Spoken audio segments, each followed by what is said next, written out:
여러분, 한자의 기원, 우리가 알고 있는 것이 전부일까요? 우리는 흔히 언어란 배워서 익히는 것이라고 생각합니다. 하지만 정말 그럴까요? 혹시 우리 머릿속에 이미 언어를 이해하는 원리가 내재되어 있다면? 언어란 단순한 기호의 조합이 아니라 인간이 사고하는 방식 자체를 보여주는 것이라면요? 이 질문은 제 인생을 완전히 바꿔놓았습니다. 그리고 이 질문을 더 깊이 파고들던 중 흥미로운 일화를 하나 발견하게 되었습니다. 우리나라 문교부 장관이 중국의 세계적인 문호 임어당을 만났을 때였습니다. 장관은 가벼운 농담처럼 말했죠. 중국이 한자를 만들어 놓아서 우리 한국까지 문제가 많다. 그러자 임어당은 놀란 표정으로 되물었습니다. 그게 무슨 말이오? 한자는 당신네 동이족이 만든 문자인데 그것도 아직 모른단 말입니까? 이 짧은 대화 속에는 우리가 한자의 기원에 대해 얼마나 모르고 있는지가 고스란히 담겨 있습니다. 과연 한자는 황하 문명에서만 탄생한 문자일까요?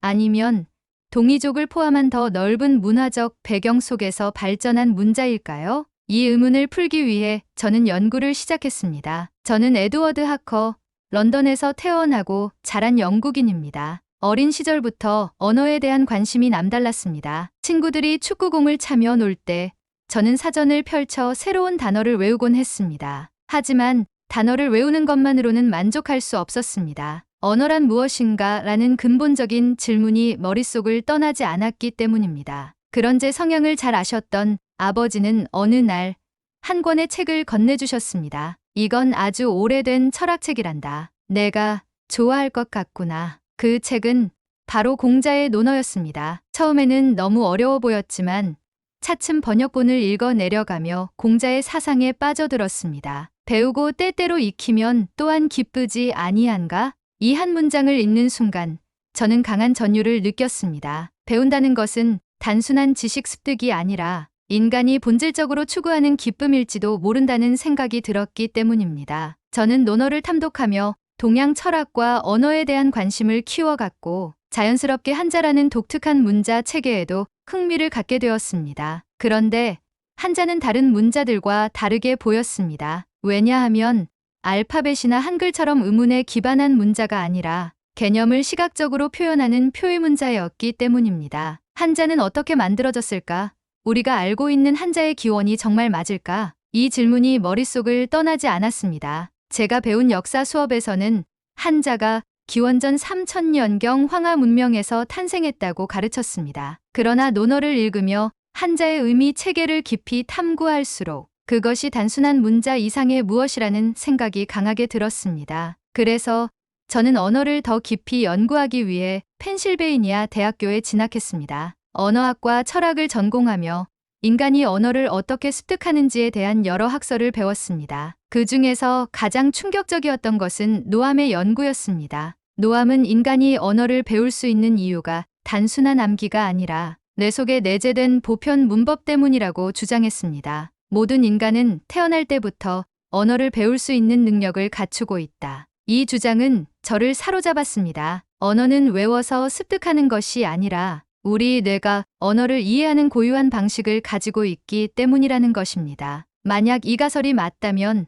전 세계의 언어들은 어떤 공통된 원리를 공유하고 있어야 합니다. 저는 노함의 이론을 깊이 연구하기 시작했습니다. 하지만 노함의 이론만으로 모든 언어를 설명할 수 있을까요? 그 무렵 저는 수업에서 페르디낭과 로만을 접하게 되었습니다. 페르디낭은 언어를 단순한 단어들의 집합이 아니라 구조적 관계로 바라봤습니다. 그는 단어와 의미가 인간의 사고방식에 따라 다르게 작동한다고 주장했습니다. 로마는 여기에 더해 언어가 단순한 의사소통 수단이 아니라 인간이 세상을 이해하는 방식 자체를 규정한다고 설명했습니다. 그는 특히 의문론과 언어 보편성에 대한 연구로 유명했습니다. 저는 노함이 주장한 보편 문법이 페르디낭의 언어 구조론과 로만의 의문론과 어떻게 연결될 수 있을지 고민하기 시작했습니다. 언어는 보편적인 원리에 의해 작동하지만 각 문화마다 다른 방식으로 표현되는 것이 아닐까? 이 질문이 머릿속에서 떠나지 않았습니다. 저는 이를 증명하기 위해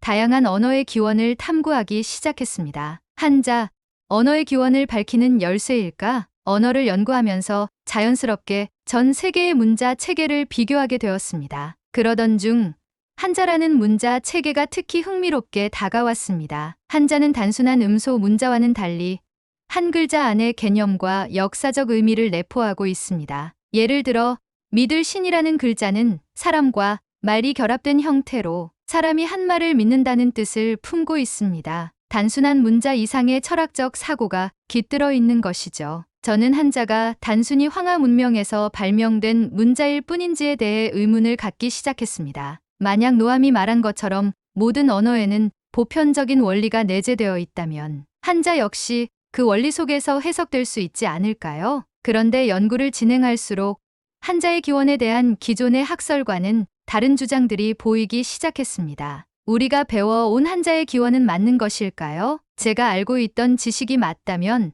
한자는 기원전 3000년경 황하 문명에서 탄생한 문자여야 합니다. 하지만 일부 연구자들은 한자가 단순히 한 민족이나 한 지역에서만 발전한 것이 아닐 수도 있다는 주장을 하고 있었습니다. 그렇다면 한자의 기원에 대한 새로운 해석은 무엇일까요? 저는 이 질문을 해결하기 위해 직접 연구를 진행하기로 결심했습니다. 한자의 기원을 둘러싼 숨겨진 이야기들을 파헤치기 위해 더 깊이 탐구해야만 했습니다. 그 과정에서 저는 기존의 학설과는 다른 흥미로운 주장들을 접하게 되었습니다. 그리고 한자의 기원을 연구하는 여러 학자들과 만나야겠다고 결심했습니다. 그 첫 번째 목적지는 바로 대만이었습니다. 과연 대만에서 한자의 새로운 기원이 밝혀질까요? 저는 한자의 기원에 대한 의문을 해결하기 위해 대만으로 향했습니다. 대만에는 한자 연구에 평생을 바친 학자 리징자이 교수가 있었습니다. 그는 기존의 황하 문명 기원설을 따르지 않고 한자가 여러 문화권에서 영향을 주고받으며 발전해왔다는 주장을 펼치고 있었습니다. 한자의 기원이 단순히 한 민족의 산물일까?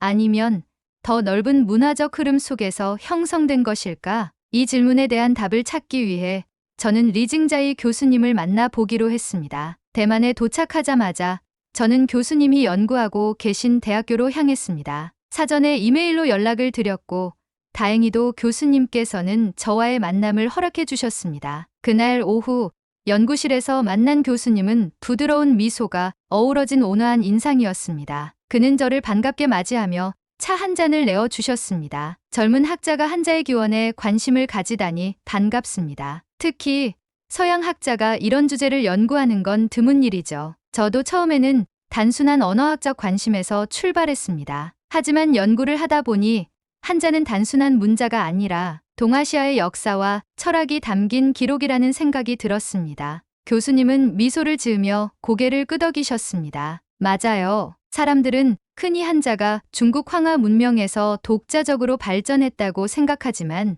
실상은 훨씬 복잡합니다. 저는 한자가 여러 문화권에서 영향을 주고받으며 형성되었다고 보고 있습니다. 교수님께서는 한자의 기원에 대해 어떻게 해석하고 계신가요? 제가 조심스럽게 묻자 교수님은 책장에서 한 권의 논문을 꺼내 보여주셨습니다. 여기 보세요. 한자의 가장 오래된 형태로 알려진 갑골문자보다도 더 오래된 문자 흔적이 있습니다. 그것은 단순한 점과 선의 조합이 아니라 특정한 개념을 시각적으로 표현한 기호였어요. 그리고 이런 기호들은 황하 문명뿐만 아니라 동아시아 전역에서 발견됩니다. 저는 논문을 읽으며 깜짝 놀랐습니다. 이 논문에서는 한자가 황하 문명에서만 탄생한 것이 아니라 여러 지역의 문화적 요소가 결합하여 형성된 문자 체계라는 주장을 하고 있었습니다. 그렇다면 교수님과 비슷한 연구를 하는 다른 학자들도 계실까요? 제 질문에 교수님께서는 잠시 생각하시더니 말씀하셨습니다. 중국 본토에도 비슷한 시각을 가진 학자들이 있습니다. 왕옥 철사학자와 장문 교수가 대표적이지요. 두 분은 한자의 기원을 단순히 황하 문명의 결과로만 보지 않고 다양한 문화권의 영향을 받으며 형성된 것으로 연구하고 있습니다. 직접 만나보시면 큰 도움이 될 겁니다. 그 말씀을 듣는 순간 저는 결심했습니다. 다음 목적지는 중국이다. 한자의 기원에 대한 보다 깊은 연구를 위해 저는 곧장 중국으로 향하기로 했습니다. 중국에서 한자의 숨겨진 역사가 밝혀질까요? 대만에서 리징자이 교수님과의 대화를 마친 후 저는 한자의 기원에 대한 새로운 가능성을 발견했습니다. 한자가 황하 문명에서만 탄생한 것이 아니라 다양한 문화권의 영향을 받으며 형성되었다는 가설은 기존의 학설과 완전히 다른 관점이었습니다. 그렇다면 중국 본토의 학자들은 어떤 연구를 하고 있을까? 리징자이 교수님께서 언급하신 2명의 학자, 왕옥철 사학자와 장문 교수를 직접 만나보는 것이 다음 단계였습니다. 저는 왕옥철 사학자를 만나기 위해 중국 베이징으로 향했습니다. 왕옥철 사학자께서는 오랫동안 한자의 기원을 연구해 오셨고 기존의 학설을 비판하며 새로운 증거들을 제시한 인물로 유명했습니다. 약속된 시간에 연구실을 찾았을 때 왕옥철 사학자는 이미 저를 기다리고 계셨습니다. 깔끔한 정장을 입고 계셨지만 손에는 수십 년간 연구한 듯한 낡은 서적이 들려 있었습니다. 먼 곳까지 와 주셨군요. 서양 학자가 한자의 기원에 관심을 가질 줄은 몰랐습니다. 한자는 단순한 문자가 아니라 인간이 사고하는 방식과 깊이 연결된 체계라고 생각합니다. 그런데 기존의 학설이 완전한 진실이 아닐 수도 있다는 가능성을 발견하고 더 깊이 연구하고 싶어졌습니다. 왕 사학자는 제 말을 듣고 고개를 끄덕이셨습니다. 한자의 기원에 대해 공식적으로는 황하 문명에서 독자적으로 발전했다고 배우지만 그것이 전부는 아닙니다. 고대 유적지를 보면 한자와 유사한 문자들이 황하 문명권 외부에서도 발견됩니다. 그리고 그 문자들이 초기 한자 형성에 중요한 영향을 미쳤다는 증거들도 있습니다. 그분께서는 몇 가지 연구 자료를 보여주셨습니다. 이것은 기원전 5000년경 요하 지역에서 발견된 문양입니다. 갑골 문자보다도 훨씬 이전이죠. 단순한 기호처럼 보일 수도 있지만 일부 문양은 후대 한자의 기본 구성 요소와 매우 유사합니다. 즉, 한자는 하나의 문명에서 갑자기 탄생한 것이 아니라 주변 문화와 오랜 시간에 걸쳐 교류하며 발전한 것입니다. 저는 자료를 보며 충격을 받았습니다. 그렇다면 우리가 기존에 배운 한자의 기원은 단편적인 설명에 불과한 것일까요? 그렇습니다. 역사라는 것은 보통 강력한 국가나 집단이 자신들의 중심적 시각으로 정리하는 경우가 많습니다. 하지만 언어와 문자는 인간이 살아가는 환경 속에서 자연스럽게 형성된 것입니다. 단일한 기원을 가정하는 것은 과학적이지 않죠. 왕옥철 사학자의 설명을 들으면서 한자의 기원에 대한 기존의 학설이 완벽하지 않을 수 있다는 확신이 점점 강해졌습니다. 이런 연구를 진행하는 다른 학자들도 계실까요? 네, 제 동료인 장문 교수도 같은 연구를 하고 있습니다. 그는 한자의 발전 과정을 문화적인 교류의 관점에서 바라보고 있죠. 한번 만나보시는 것이 좋겠습니다. 저는 즉시 장문 교수님께 연락을 드렸고 다행히도 빠르게 만남이 성사되었습니다. 장문 교수님을 만나기 위해 중국 남부의 한 대학으로 이동했습니다. 연구실에서 마주한 교수님은 차분한 어조로 저를 맞이하셨습니다. 한자의 기원에 대해 의문을 가지셨다고 들었습니다. 저도 수십 년 동안 그 문제를 연구해 왔습니다. 한자가 황하 문명에서만 독자적으로 발전한 것이 아닐 수도 있다는 가능성을 듣고 직접 확인하고 싶었습니다. 장문 교수님께서는 미소를 지으며 말씀하셨습니다. 그 가능성은 상당히 높습니다. 예를 들어 대문구 문화를 보십시오. 이곳에서 발견된 유적들에는 갑골 문자와 유사한 기호들이 존재합니다. 하지만 이 문화권은 황하 문명의 중심지에서 다소 떨어진 지역이었죠. 이것이 의미하는 바는 명확합니다. 한자의 형성 과정에서 다양한 지역의 문화가 영향을 미쳤다는 것입니다. 그분은 자료를 보여주시며 설명을 이어가셨습니다. 게다가 초기 한자의 형태를 분석해 보면 단순히 중국 내부의 요소만 반영된 것이 아니라는 것을 알 수 있습니다. 동아시아 전역에서 공통적으로 나타나는 기호와 형태들이 한자의 형성 과정에 영향을 미쳤다는 것이 저의 연구 결과입니다. 이 말을 듣는 순간 저는 깨달았습니다. 한자는 단순한 문자 체계가 아니라 다양한 문화가 융합된 결과물이군요. 장문 교수님은 고개를 끄덕이시며 말을 이었습니다. 맞습니다. 그리고 저는 이 연구를 진행하면서 진 교수님의 연구에서 큰 영향을 받았습니다. 아마 들어보셨을 겁니다. 한국의 학자인 진 교수님께서는 한자의 기원이 동아시아 전반에 걸쳐 영향을 주고받으며 발전했다고 주장하셨죠. 특히 동이족 한자 창제설을 통해 기존의 황하 문명 중심 이론에 도전하셨습니다. 저는 진 교수님의 이름을 듣자 더욱 집중해서 교수님의 설명을 들었습니다. 사실 진 교수님의 이론이 중국에서도 많은 반향을 일으켰습니다. 2011년에는 중국에서 열린 한 학술 대회에서 그의 이론이 소개되었고 당시 중국 학자들 사이에서 큰 거부감 없이 받아들여졌습니다. 또한 최근에는 중국 SNS인 신화웨이보에서도 관련 영상이 화제가 되었죠. 정말 흥미롭군요. 중국에서도 이러한 이론이 논의되고 있다는 것이 의외입니다. 그렇습니다. 실제로 환구시보 같은 중국 언론에서도 이 주장에 대해 보도한 적이 있습니다. 물론 비판적인 시각이 많았지만 적어도 한자의 기원에 대한 논쟁이 중국에서도 활발하게 이루어지고 있다는 것을 보여주는 사례였죠. 특히 2011년에는 인민일보가 진 교수님의 주장을 반박하는 기사를 게재하기도 했습니다. 즉, 중국 학계에서도 이 이론을 무시할 수 없을 만큼 관심이 커지고 있다는 뜻입니다. 저는 놀라움을 감출 수 없었습니다. 그렇다면 교수님께서는 진 교수님의 연구를 어느 정도까지 받아들이고 계신가요? 저는 진 교수님의 연구를 거의 완벽하게 지지하는 입장입니다. 물론 학문적으로 더 많은 증거가 필요하지만 그의 연구가 기존의 황하 문명 중심 이론의 새로운 시각을 제시했다는 점은 분명합니다. 동이족 기원설에 따르면 한자는 단순히 황하 문명에서 독자적으로 발생한 것이 아니라 동이족의 문화유산으로서 은나라 시대 이전부터 사용된 문자일 가능성이 큽니다. 한자의 기원은 동이족이 만든 한국의 조상의 글입니다. 이는 오랜 시간 동안 다양한 문화가 교류하며 발전시킨 복합적인 문자 체계입니다. 저는 장문 교수님의 설명을 들으며 한자의 기원에 대한 시야가 넓어지는 것을 느꼈습니다. 한자는 단순한 문자가 아니라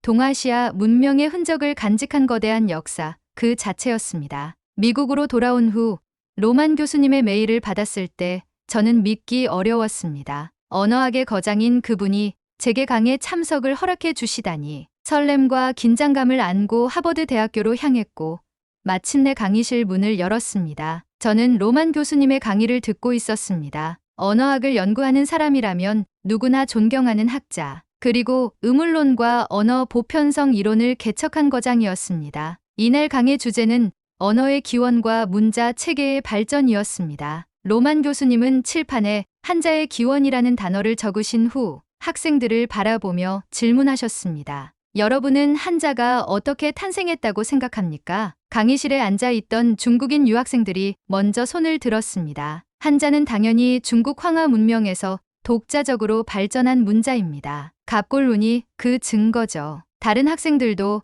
고개를 끄덕였습니다. 기존의 통설에 따르면 한자는 기원전 3000년경 황하 문명에서 탄생한 문자 체계였으니까요. 하지만 저는 연구를 하면서 전혀 다른 시각을 접하게 되었습니다. 저는 손을 들고 말했습니다. 그 이론이 완전한 진실이 아닐 수도 있습니다. 강의실이 순간 조용해졌습니다. 저는 계속 말을 이어갔습니다. 최근 연구를 보면 한자는 단일 문명에서 갑자기 탄생한 것이 아니라 여러 문화권에서 영향을 주고받으며 형성된 문자라는 가설이 제기되고 있습니다. 중국인 유학생 중 한 명이 손을 들고 강하게 반박했습니다. 하지만 한자의 기원은 갑골룬에서 시작된 것이 확실합니다. 한자는 중국 고유의 문화적 유산입니다. 다른 중국인 학생들도 고개를 끄덕이며 동의했습니다. 분위기가 점점 뜨거워지고 있었습니다. 하지만 저는 멈추지 않았습니다. 물론 갑골룬이 한자의 가장 오래된 형태라는 것은 인정합니다. 하지만 한자가 단순히 황하 문명에서만 독자적으로 발전했다고 보기에는 여러 가지 증거들이 존재합니다. 저는 칠판 앞으로 나가 몇 가지 논점을 정리하며 설명하기 시작했습니다. 첫째는 대문구 문화의 존재입니다. 기원전 5000년경 대문구 문화에서 발견된 문자들은 갑골룬보다 훨씬 이전에 존재했던 문자 체계입니다. 이들은 단순한 기호가 아니라 개념을 전달하는 문자로 발전할 가능성이 있었습니다. 둘째는 동아시아 전역에서 발견된 유사 문자들입니다. 초기 한자와 유사한 문자들이 요하 지역, 심지어 몽골과 한국의 유적에서도 발견되었습니다. 이러한 문자들이 서로 영향을 주고받으며 발전했을 가능성은 충분합니다. 셋째는 진 교수의 연구입니다. 한국의 진 교수님께서는 동이족 한자 창제설을 주장하며 한자가 다양한 문화적 요소를 융합하여 형성된 문자라고 설명하셨습니다. 그리고 이 이론은 중국에서도 많은 반향을 일으켰습니다. 제가 진 교수님의 연구를 언급하자 중국인 유학생들이 다시 반박했습니다. 진 교수님의 주장은 중국에서 인정받지 못한 이론입니다. 한자가 한국에서 만들어졌다는 주장은 터무니없는 억측입니다. 저는 웃으며 고개를 저었습니다. 그렇지 않습니다. 실제로 진 교수님의 이론이 중국에서 큰 관심을 받았다는 사실을 아십니까? 중국인 유학생들은 어리둥절한 표정을 지었습니다. 저는 계속해서 설명했습니다. 2011년 4월 중국 학술대회에서 진 교수님의 이론이 발표되었습니다. 당시 중국 학자들은 큰 거부감 없이 이 이론을 받아들였고 이에 대한 학문적 논의가 활발히 이루어졌습니다. 중국 SNS에서는 한자의 기원 논쟁이 화제가 된 상태입니다. 최근 중국의 신화웨이보에서도 보도된 적이 있습니다. 그 맥락이 진태아 교수님의 연구와 매우 유사했습니다. 이를 통해 중국 내에서도 한자의 기원에 대한 관심이 높아지고 있다는 것을 알 수 있습니다. 중국의 주요 언론인 환구시보에서도 진 교수님의 연구를 보도한 바 있습니다. 물론 비판적인 시각이 많았지만 해당 연구가 무시할 수 없을 만큼 주목을 받았다는 점은 명확합니다. 2011년 인민일보는 진 교수님의 주장에 대한 반박 기사를 게재했습니다. 하지만 이것 자체가 해당 연구가 중국 내에서도 중요한 논쟁거리로 자리 잡았다는 것을 의미합니다. 만약 터무니없는 주장이라면 반박 기사조차 나오지 않았을 것입니다. 강의실이 다시 조용해졌습니다. 저는 한 가지 질문을 던졌습니다. 만약 한자가 단 하나의 문명에서만 형성된 문자라면 왜 중국 내부에서도 다양한 기원설이 논의되고 있을까요? 중국인 학생들은 서로를 바라보며 조용히 생각에 잠겼습니다. 야콥슨 교수님께서 흥미로운 표정을 지으며 말씀하셨습니다. 아주 흥미로운 주장입니다. 언어는 단순한 기호의 집합이 아니라 인간 사고와 문화의 산물이죠. 에드워드, 당신이 제기한 논점은 충분히 학문적으로 탐구할 가치가 있습니다. 저는 다시 자리로 돌아오며 생각했습니다. 이제 남은 것은 더 많은 증거를 확보하는 것이다. 강의가 끝난 후 몇몇 학생들이 제게 다가왔습니다. 당신의 주장은 흥미롭습니다. 하지만 더 많은 연구가 필요할 것 같습니다. 그렇습니다. 저도 이 주제를 더 깊이 연구해 볼 생각입니다. 저는 그날 강의실을 나오며 더욱 확신하게 되었습니다. 한자는 단순한 문자가 아니라 인류 문명의 흐름 속에서 형성된 복합적인 산물이라는 것. 그리고 이 연구는 이제 막 시작되었을 뿐이라는 것. 저는 강의실을 나서며 깊은 생각에 잠겼습니다. 한자의 기원은 정말 하나의 문명에서만 비롯된 것일까? 중국인 유학생들과의 뜨거운 토론을 통해 저는 확신을 가지게 되었습니다. 한자는 단순한 문자가 아니라 오랜 시간 동안 다양한 문화가 교류하며 발전한 복합적인 문자 체계라는 사실을 말입니다. 그러나 아직 부족한 것이 있었습니다. 아무리 강력한 이론이라 하더라도 확실한 증거 없이는 학계에서 인정받을 수 없습니다. 저는 이 연구를 더 깊이 파고들기로 결심했습니다. 저는 단순한 문헌 연구를 넘어 직접 유적지를 방문하고 한자의 초기 형태를 조사하기로 마음먹었습니다. 첫 번째 목표는 동아시아 유적지 탐사입니다. 몽골과 만주 지역에서도 초기 한자와 유사한 문자 흔적이 발견되고 있습니다. 또한 일본과 한국에도 한자의 발전 과정과 관련된 중요한 자료들이 남아있죠. 직접 현장을 방문해 조사할 필요가 있습니다. 두 번째 목표는 촘스키의 보편 문법과 한자의 형성 원리를 연결입니다. 한자는 단순한 기호 체계가 아닙니다. 촘스키가 말한 보편 문법 이론과 연결해 인간이 어떻게 문자를 형성하고 체계화하는지를 연구할 필요가 있습니다. 세 번째 목표는 한자의 기원에 대한 새로운 증거 확보입니다. 진 교수님의 연구,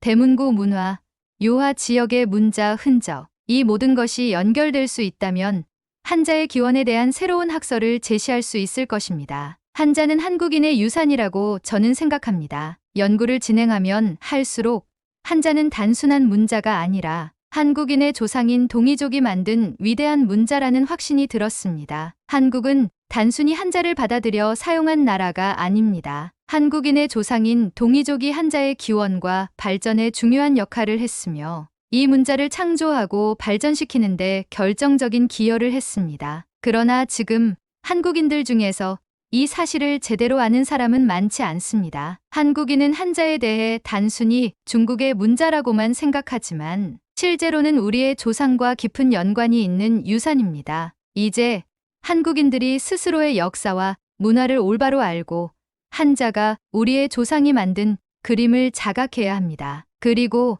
이를 통해 한국인으로서의 자긍심을 더욱더 키워야 합니다. 저는 이 연구를 멈추지 않을 것입니다. 어쩌면 머지않은 미래에 우리는 한자의 진정한 기원을 밝혀내고 그것이 한국과 깊은 연관이 있다는 사실을 전 세계에 알릴 수 있을지도 모릅니다. 이제 한국인들이 알아야 할 때입니다. 오늘의 사연이 마음에 드셨나요? 감동적인 이야기를 주변과 공유하며 함께 이야기 나눠보세요. 여러분의 구독, 좋아요와 알림 설정은 콘텐츠 제작에 큰 힘이 됩니다. 시청해 주셔서 감사합니다.